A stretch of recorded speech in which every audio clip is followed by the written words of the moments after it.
Assalamualaikum warahmatullahi wabarakatuh. Kembali lagi di Bagi-Bagi Ilmu Channel. Yuhu. Kali ini kita bakal bahas mengenai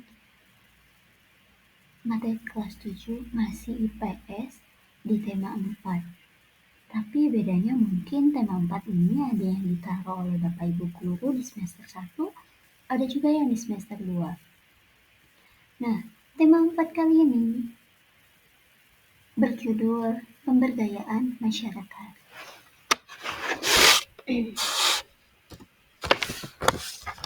Tujuan pembelajarannya apa aja sih? Ada 4 nih. Yang pertama, menjelaskan keragaman sosial budaya di masyarakat.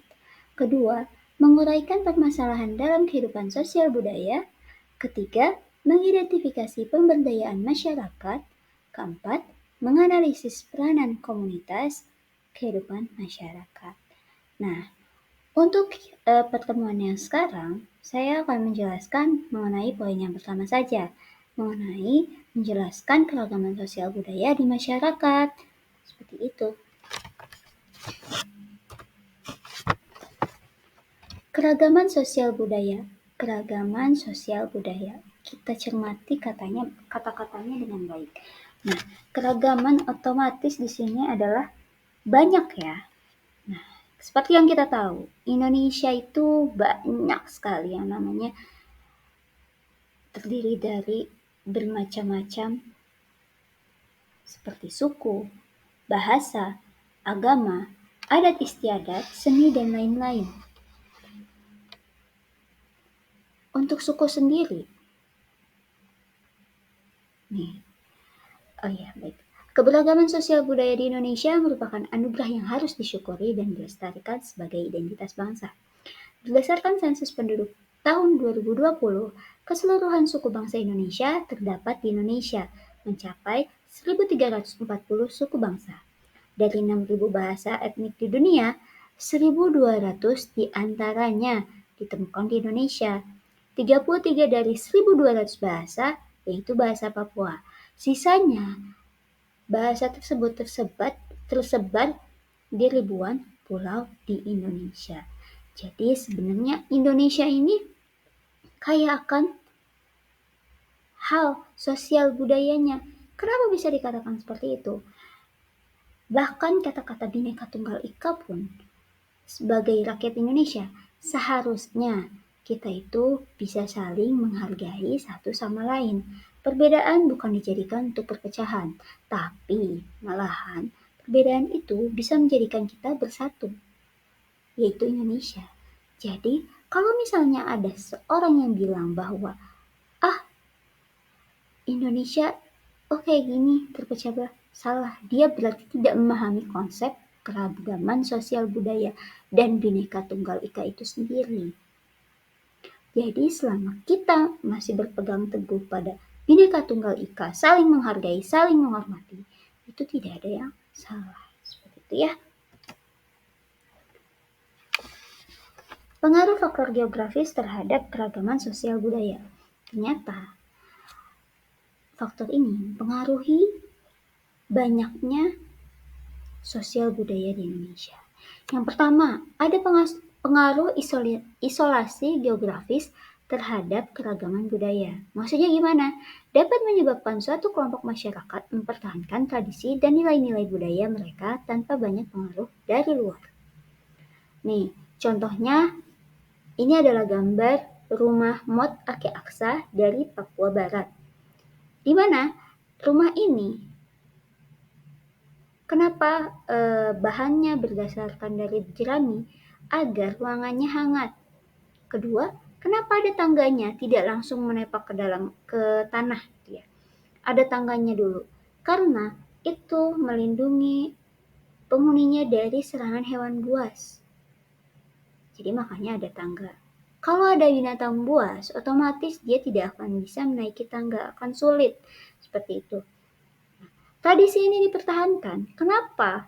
Karena kearifan lokalnya seperti itu. Masih banyak binatang buas dan keadaan cuacanya juga mengharuskan mereka tidur di ruangan yang hangat. Kalau misalnya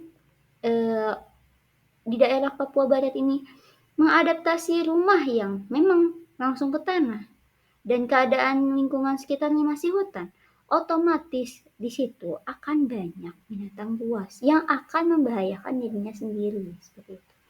Jadi sebenarnya orang-orang zaman dulu itu pintar sekali adaptasi terhadap lingkungan geografisnya seperti itu. Kalau misalnya langsung nepak ke tanah rumahnya, wah akan membahayakan bagi warga sekitar dan pemilik rumahnya tersebut. Kedua, pengaruh iklim terhadap keragaman budaya. Iklim dapat mempengaruhi kehidupan manusia dalam berbagai aspek seperti mata pencaharian, pakaian, makanan, rumah, dan adat istiadat. Yang akan saya contohkan di sini adalah misalnya mata pencaharian orang yang berada di iklim atau di cuaca lebih dominan panas atau di lautan. Dengan di daerah pegunungan akan berbeda, cara berpakaian pun akan berbeda. Contohnya, kalau misalnya di lautan, iklimnya panas, mata pencahariannya otomatis dominan atau kebanyakan adalah nelayan atau mencari ikan. Dan otomatis karena iklimnya panas, cuacanya panas, orang-orang di sana lebih banyak memakai pakaian yang tipis ataupun terbuka. Maksudnya gimana? Karena kan gerah ya. Otomatis di sana orang-orang lebih memilih pakai pakaian tipis atau misalnya lengan pendek seperti itu. Beda lagi ceritanya kalau misalnya di pegunungan. Di pegunungan itu orang-orang cenderung memakai pakaian tebal karena cuacanya yang dingin. Dan kebanyakan dari mereka pekerjaannya adalah sebagai petani atau berkebun seperti itu. Yang ketiga adalah pengaruh letak geografis terhadap keragaman budaya. Kondisi strategis inilah yang menyebabkan Indonesia banyak dilalui bangsa asing yang melintasi Selat Malaka.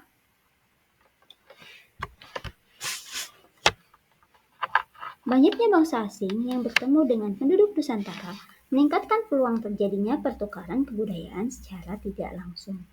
Karena letak geografis Indonesia yang sangat strategis, membuat ragamnya budaya di Indonesia.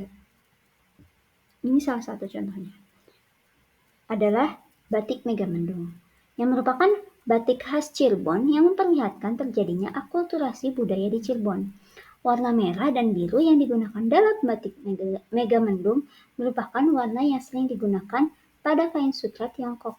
Jadi sebetulnya ada campuran Tiongkok. Dan juga warna putihnya ini merupakan warna yang digunakan pada keramik pada dinasti Ming. Tuh. Selain batik Megamendung, seperti halnya Serambi Mekah Aceh. Di situ ada keragaman budayanya yang dominansi adalah orang-orang muslim di sana harus memakai kerudung, misalnya seperti itu. Atau misalnya di daerah Ambon, itu dulu banyak peninggalan dari orang-orang Spanyol. Otomatis banyak misionaris di sana, seperti itu. Misionaris itu apa? Yang kebanyakan adalah para pendeta, orang-orang Nasrani di situ, seperti itu. Dan lain sebagainya yang sebetulnya saya tidak bisa sebutkan satu persatu karena banyak sekali keragaman budaya yang ada di Indonesia. Untuk jenis keragaman budayanya ada 7. Yang pertama ada bahasa, kedua sistem pengetahuan, ketiga sistem organisasi kemasyarakatan, keempat sistem peralatan hidup dan teknologi, 4 sistem mata pencaharian hidup dan sistem ekonomi, keenam sistem religi, dan yang terakhir ada kesenian. Untuk bahasa sendiri, coba kita bayangkan. Ketika bahasa Sunda saja, Sunda Bandung dengan Sunda Bogor, Sunda Sukabumi, Sunda mana lagi? Ciamis itu beda semuanya. Tidak 100% sama, pasti ada yang beda di aksennya ataupun misalnya di bahasanya itu sendiri, ada yang terbilang Sunda kasar, ada yang terbilang Sunda halus, seperti itu. Jadi sebenarnya keragaman budaya ini tidak dijadikan alasan pemecah suatu bangsa, tapi seharusnya menjadikan kita semakin bersatu dan semakin wow, semakin kagum bahwa Indonesia ini penuh dengan keragaman budaya dan gimana caranya kita untuk melestarikan keragaman budaya itu sendiri. Dan kita harus bangga gimana pun caranya dengan budaya yang kita punya. Seperti itu. Baik, terima kasih. Itulah penjelasan dari saya. Mohon maaf apabila ada kesalahan. Sebetulnya ada juga tayangan mengenai keragaman budaya, bisa dilihat di channel YouTube di sebelumnya ada. Terima kasih. Wassalamualaikum warahmatullahi wabarakatuh. Bye bye. Ketemu lagi di part 2 ya.